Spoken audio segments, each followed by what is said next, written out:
Welcome back to the Vita Mahjong podcast, where we explore the history, meaning, and philosophy behind one of the world's most timeless games. In our last episode, we journeyed through the Qing dynasty, uncovering how Mahjong evolved from quiet gatherings of scholars and merchants into a cultural symbol of wit, patience, and connection. This week, we follow Mahjong's next great chapter, its voyage across the sea to Japan. How did a Chinese table game transform into Riichi Mahjong, a symbol of modern Japanese strategy and discipline? What made Japan embrace Mahjong so deeply that it became a reflection of their cultural values, precision, calm, and quiet mastery? In today's episode, we'll explore how Mahjong adapted, changed, and ultimately found a new identity in Japan. We'll dive into the Meiji era's curiosity about Chinese culture, the creative reinvention of the rules, and the rise of Riichi, the declaration that turned the game into a performance of focus and courage. So sit back, breathe, and let the soft sound of tiles guide you through this story. A story not just about a game, but about how cultures learn from one another, evolve, and create beauty through transformation. In the quiet courtyards of late imperial China, Mahjong was more than a pastime, it was a mirror of society. As tiles clinked and laughter echoed, a new cultural phenomenon was forming. But like all great ideas, Mahjong wouldn't stay confined to its birthplace for long. Its journey across borders would reshape the way people connected, played, and thought. By the early 20th century, China was opening to the world. Ports like Shanghai and Hong Kong became windows of exchange. Merchants, sailors, and travelers carried not only goods but stories, and one of those stories was Mahjong.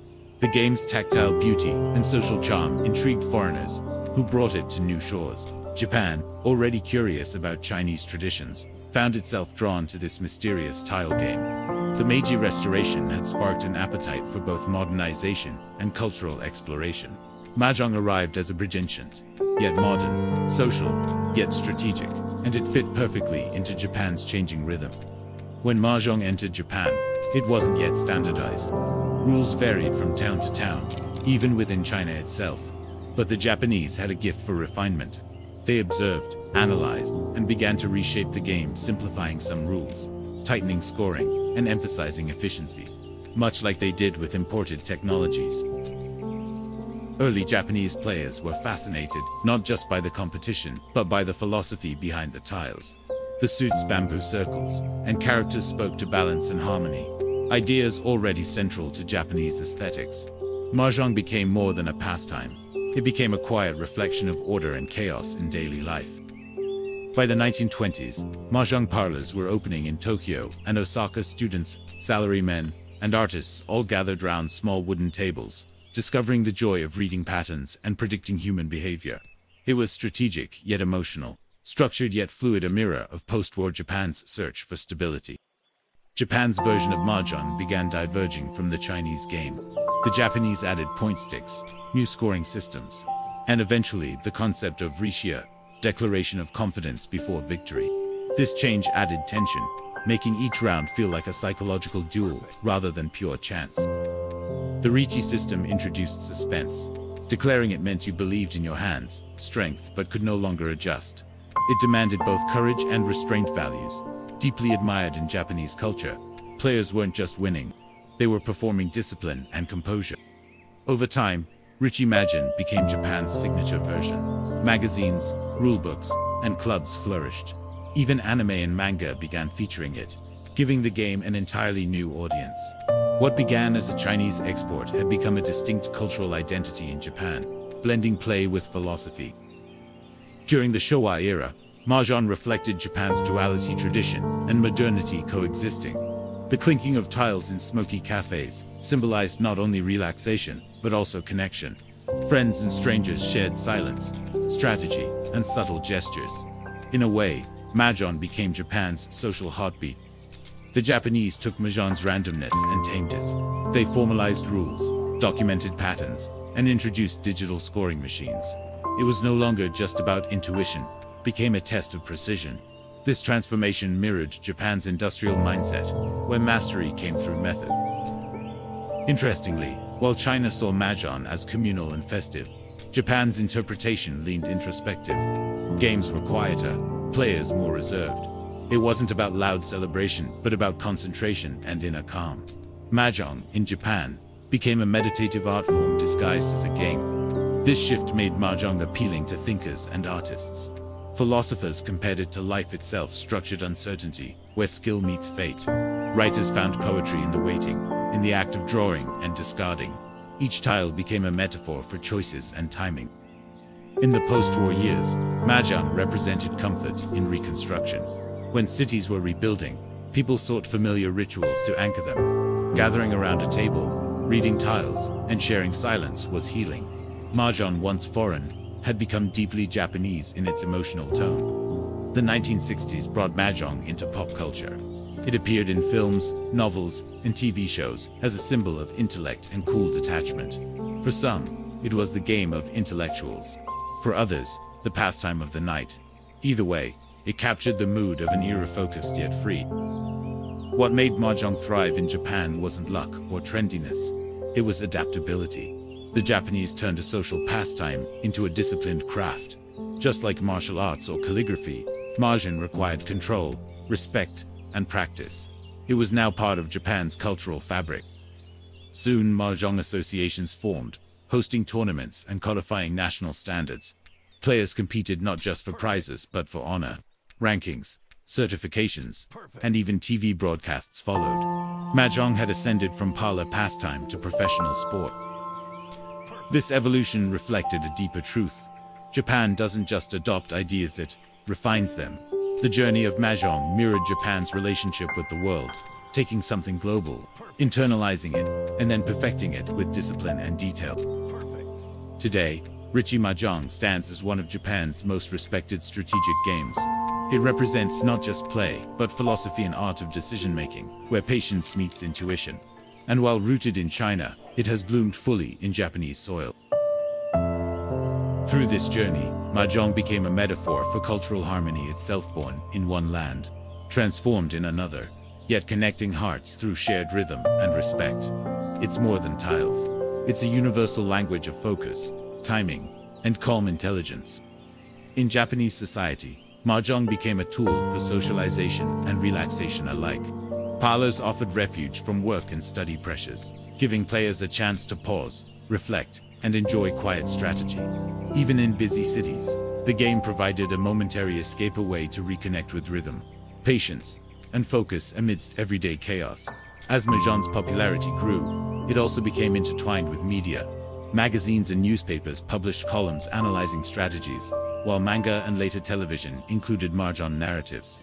These depictions educated players and normalized the game in popular culture, blending entertainment with practical skill building and ensuring its longevity across generations. Women's involvement in Mahjong in Japan evolved over time. Initially dominated by men in cafes and clubs, women gradually embraced the game for leisure, mental stimulation, and social engagement. Their participation contributed to the game's broader cultural significance, turning it into a pastime that transcended gender and age, and cementing its place in everyday life. The Japanese also emphasized decorum and etiquette while playing. Players learned to respect opponents, handle tiles gracefully, and observe silence during critical moves. This refinement transformed Mahjong from a simple game into a practice of mindfulness, where every decision reflected composure, strategic thinking, and social awareness, quiet art in motion. Technological innovations soon intersected with Mahjong culture.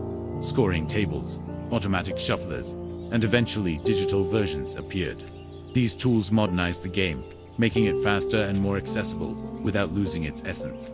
Vita Mahjong carries this tradition forward digitally, providing the same mental stimulation and cultural resonance on modern devices. Mahjong's spread to Japan also influenced design aesthetics. Tile patterns, scoring sticks, and table arrangements were refined for elegance and usability. The artistry embedded in these choices reflected broader Japanese design principles: simplicity, balance, and beauty in function, showing that Mahjong was as much a visual experience as a strategic one.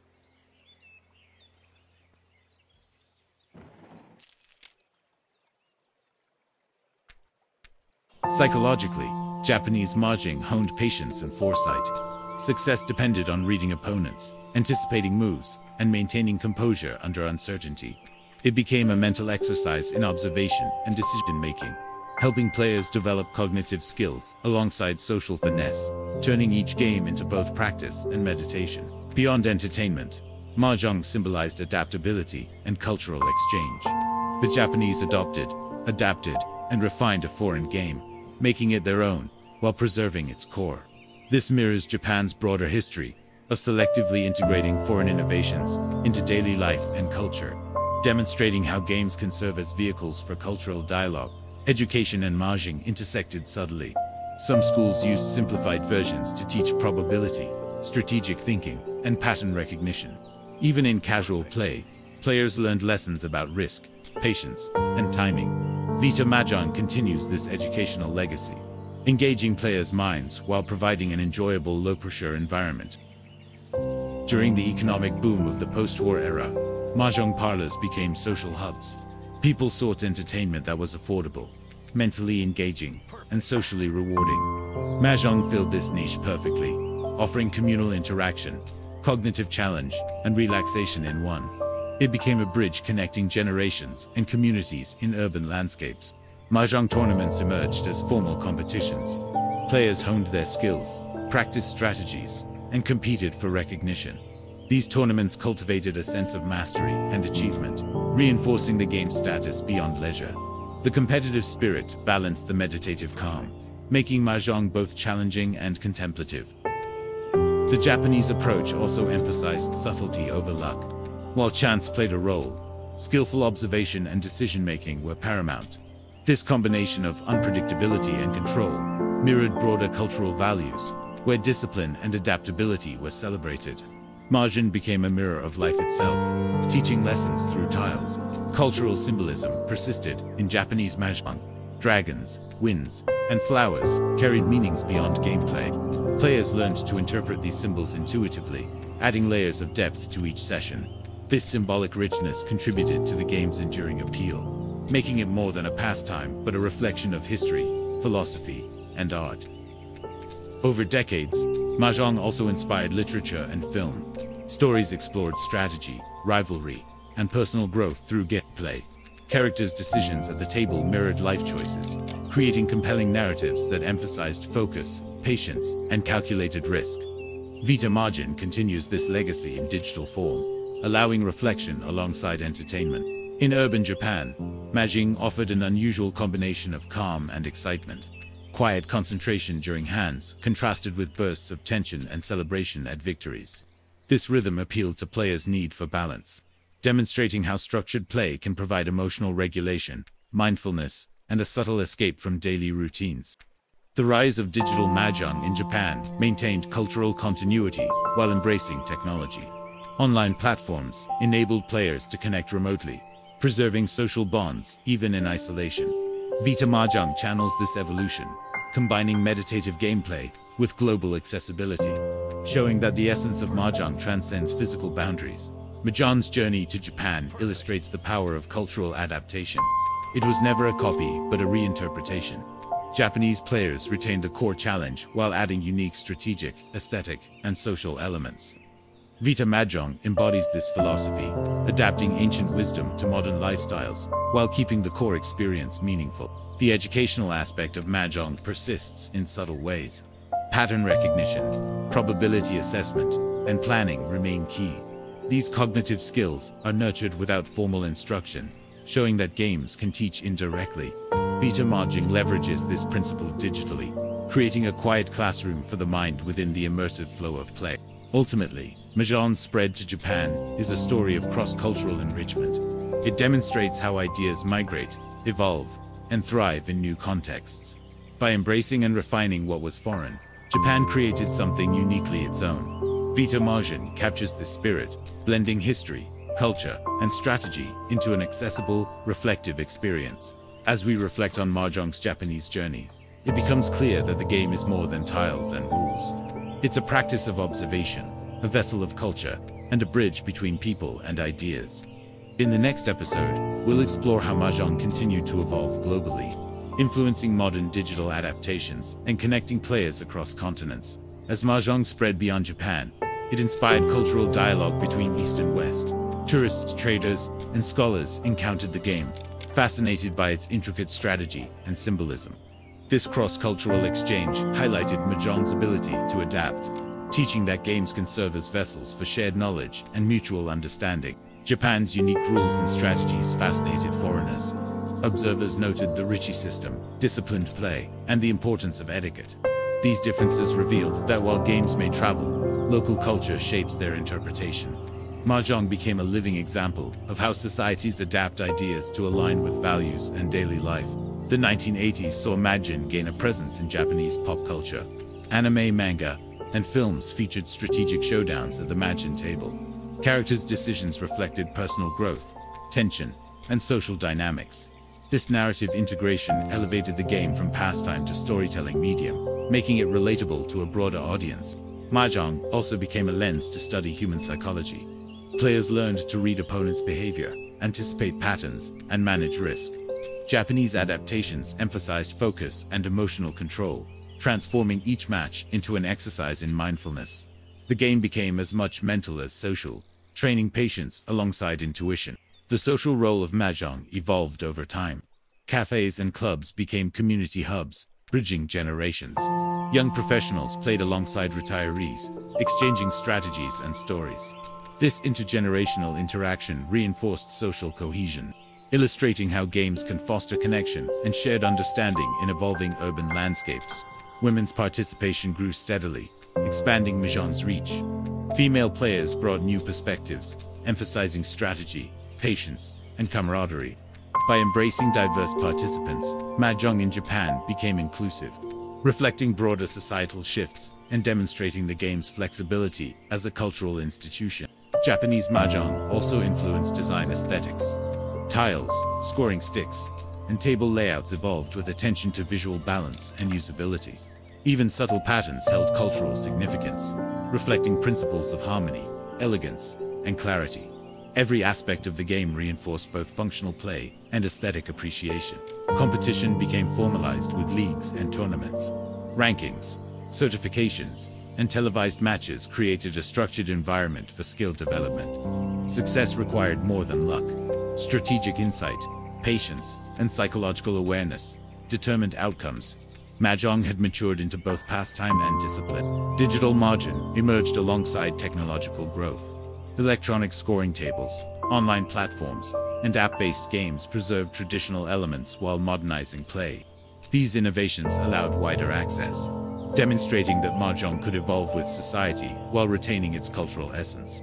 Global exposure expanded Mahjong's influence. Travelers and Japanese expatriates introduced the game abroad, sharing both traditional and Riichi rules.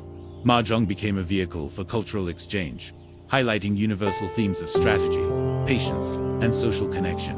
Its spread reinforced the idea that games can bridge worlds. Strategically, Japanese Mahjong emphasized skill over randomness. Players learned pattern recognition, probability assessment, and timing. These principles elevated the game into a cognitive exercise, blending chance with calculated moves. Vita Mahjong continues this legacy digitally, encouraging mental agility through immersive play. Mahjong's evolution also reflected cultural storytelling. Each hand was a mini-drama, shaped by decisions, risk, and interaction. Observing a match offered insights into human behavior, strategy, and emotion. The game became both entertainment and a subtle guide to understanding patience, foresight, and composure. The game's integration into media reinforced its cultural significance. Stories of triumph, defeat, and clever strategy popularized Mahjong in films, manga, and online content. Players were not just participants, they became protagonists, demonstrating how games influence narrative art and collective imagination. Urbanization and social change affected how Mahjong was played. Busy schedules and confined spaces demanded adaptability. Parlors adjusted their settings, and digital platforms provided flexibility. The game retained its core principles, proving that its appeal was rooted in strategy, social connection, and cognitive engagement. Mahjong's psychological benefits became evident. Focused attention, emotional regulation, and memory improvement were natural byproducts of regular play. The structured yet unpredictable nature of the game trained patience, awareness, and mental flexibility, making it a powerful tool for both learning and relaxation. Players also cultivated subtle social skills, reading opponents' habits, responding to behavior, and managing table dynamics taught empathy, observation, and restraint. Japanese Mahjong became a microcosm of interpersonal learning, highlighting how games can simultaneously entertain and develop social intelligence. Cultural adaptation ensured Mahjong's longevity. By blending imported elements with Japanese values, the game remained relevant across decades. Its evolution demonstrates how traditions can survive by embracing change while maintaining core identity, offering lessons for cultural preservation and innovation. Educational applications continued in subtle ways. Pattern recognition, strategy, and decision-making trained cognitive skills without formal instruction. Vita Mahjong carries this forward digitally, providing an interactive environment where learning occurs naturally alongside relaxation, reflecting the enduring educational potential of the game. Mahjong also fostered resilience. Players learned to handle uncertainty, take calculated risks, and accept outcomes gracefully. Each match became a mirror of life's unpredictability, teaching lessons in patience, adaptability, and emotional control. These qualities contributed to the game's lasting cultural and personal significance. Looking back, Mahjong's journey from China to Japan illustrates the power of cultural exchange. A game born in one land, transformed in another, reflecting both heritage and innovation. In the next section of this episode, we'll explore how these Japanese adaptations influenced global Mahjong culture, inspiring digital versions and communities worldwide. As we reflect on Mahjong's journey through Japan, it becomes clear that the game is more than a pastime. It is a cultural mirror, a mental exercise, and a vessel for connection. Players across generations have embraced its blend of strategy, patience, and observation, showing that a simple game can carry profound meaning. The evolution of Mahjong in Japan highlights adaptability. While rooted in Chinese tradition, it was transformed into a uniquely Japanese experience. Strategic refinements, social etiquette, and aesthetic enhancements created a version that reflected national values, while remaining faithful to the game's core principles. For many, Mahjong in Japan was more than entertainment, it was a meditation. The rhythm of drawing and discarding tiles, anticipating opponents' moves, and balancing risk with opportunity provided mental clarity. The game became a quiet discipline, training focus, patience, and foresight in every session. Socially, Mahjong helped build communities. Cafes, clubs, and homes became spaces for shared experience and dialogue. Across generations, players exchanged strategies, stories, and laughter, reinforcing bonds. Mahjong demonstrated that games could be both intellectually stimulating and socially enriching. Cultural significance extended into media and art. Japanese literature, manga, and film often depicted Mahjong as a microcosm of life, with each hand reflecting tension, decision-making, and emotional growth. The game became a narrative tool, illustrating human behavior through the lens of strategic play. Digital adaptations preserved these cultural values while expanding accessibility. Online and app-based versions allowed players to experience Japanese Mahjong anytime, anywhere. Vita Mahjong continues this legacy, combining traditional strategy with modern technology, providing relaxation and cognitive engagement in one package. The spread of Mahjong also teaches broader lessons about cultural exchange. Imported games can evolve and thrive in new societies when adapted thoughtfully. Japan's interpretation reflects careful observation, refinement, and respect for tradition principles that apply far beyond the gaming table. Educationally, Mahjong nurtures skills subtly yet effectively. Pattern recognition, probability analysis, memory, and social reasoning are all engaged naturally during play. Players learn through experience rather than instruction, demonstrating how games can simultaneously entertain and educate. Psychologically, Mahjong provides emotional regulation. Handling uncertainty, managing risk, and observing opponents develop resilience and composure. The game encourages mindfulness, showing that even in casual play, profound cognitive and emotional benefits emerge organically. As we conclude this exploration of Mahjong in Japan, it is clear that the game is a bridge between cultures, a tool for connection, and a medium for reflection. Its journey demonstrates how tradition, innovation, and human curiosity converge to create something lasting and meaningful. In our next episode, we will continue this global journey with Mahjong. In 1920s America, we'll explore how Mahjong captured the imagination of Western audiences, transformed social circles, and became an icon of leisure and strategy across the Atlantic. Thank you for joining this episode of the Vita Mahjong podcast. Don't forget to subscribe to Facts Not Fiction to follow our series and stay connected with future explorations of history, culture, and fascinating games. Stay curious, stay thoughtful, and we'll see you in the next chapter.